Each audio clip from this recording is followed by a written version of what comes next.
Welcome to our next vlog on self-care and how to gain a healthier, happier version of you.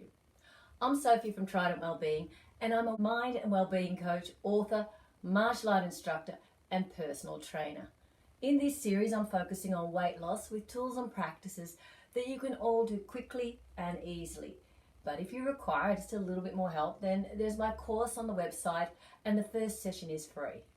For more information, tips and tricks to rewire your health, just click on the links below and subscribe by pressing the subscribe button. And don't forget to press the bell so that you know when next week's tips are uploaded, and be sure to watch for the fun interruption. This week I'm going to talk about cravings. Those feelings you have for no other reason than that you really would like to have a particular food. You imagine the taste of that food, you feel it perhaps in your hand, you see your hand coming up to your mouth, and the next thing you know, you can actually imagine tasting it. Your mouth starts to water, and no matter how you distract yourself, you just keep wanting some of it. Every now and then, giving in to this is perfectly fine. However, the problems really start when we repeatedly succumb to the temptation. Not only are we then giving into the cravings, but we're creating a neural pathway that's very easily repeated. Imagine, taste, do over and over again. Soon we just feel more and more unhealthy, more lethargic, poorly motivated, and somewhat disillusioned with our own strength and willpower. So how do I break this craving habit?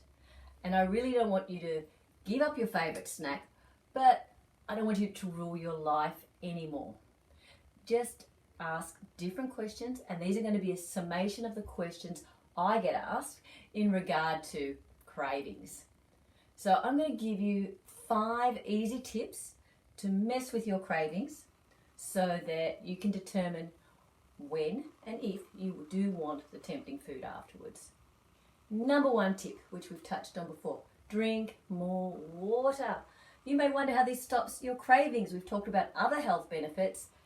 Firstly though, if you're just dehydrated, it'll quench that sensation and you may not have the need or the urge to eat something or anything at all for a period of time. Secondly, the water will help detoxify your skin, flush your system, and help you to eliminate other toxins in your body. And thirdly, you'll create a new habit that is healthy, that temporarily replaces the craving, and because you know you are doing a good thing for yourself, you'll be able to give yourself a mental hug. And every mental hug we give ourselves strengthens a healthy neural pattern and helps us to create a new habit. The second point, distraction therapy. Keep them coming! Black sheep, baby! Just as when you have or see a small child that's demanding something or crying, and you find something else to distract them so that it breaks that cycle, so too can you do that. Look for something else to distract yourself. Physically remove yourself from the temptation. Do another activity. Do something else with your hands so that you're physically unable to place that snack in your mouth. Often, if the distraction is interesting enough or somewhat time consuming, the time may have passed and that craving or temptation will subside.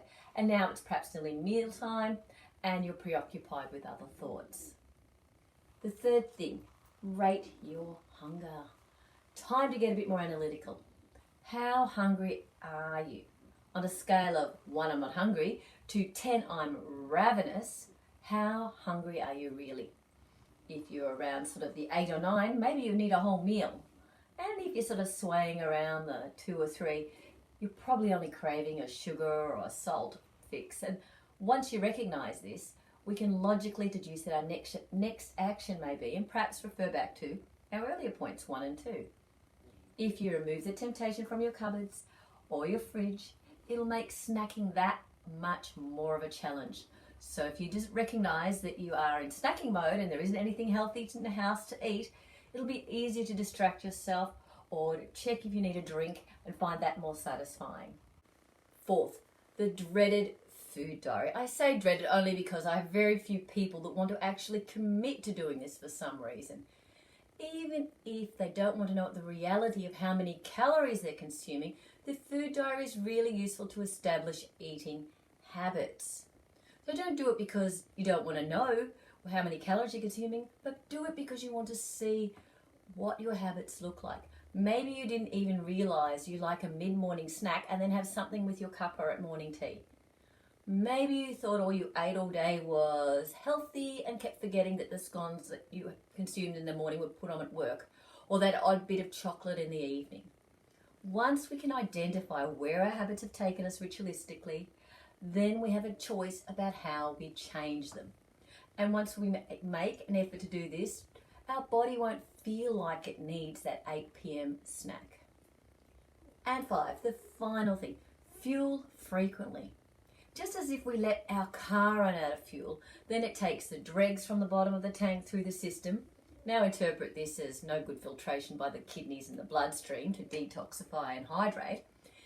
And it also costs more and takes more time to fuel up. Now, in this way, if we let ourselves become really hungry by skipping healthy meals, then we tend to lean towards the nearest food, most tempting food at hand, and consume that. I know when this happens to me, and if there are any crisps open in the cupboard, it's nearly impossible for me to keep my hand out of the packet until it's all gone.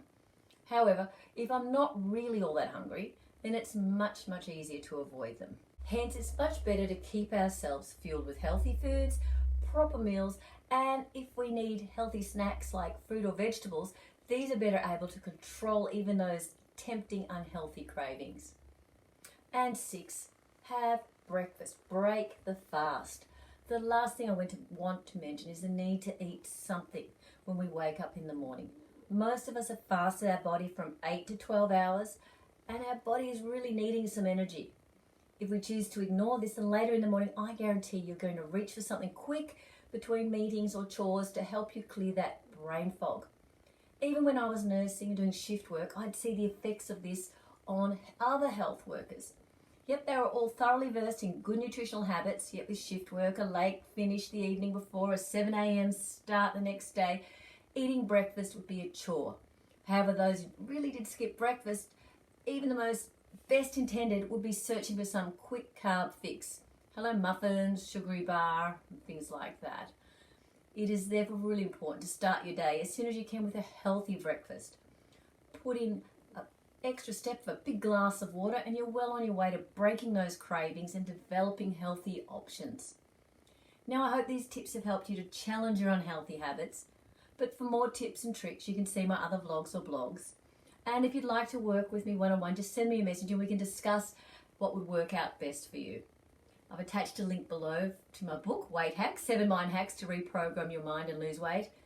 And until next week, I wish you well on your journey to a healthier, happier version of you.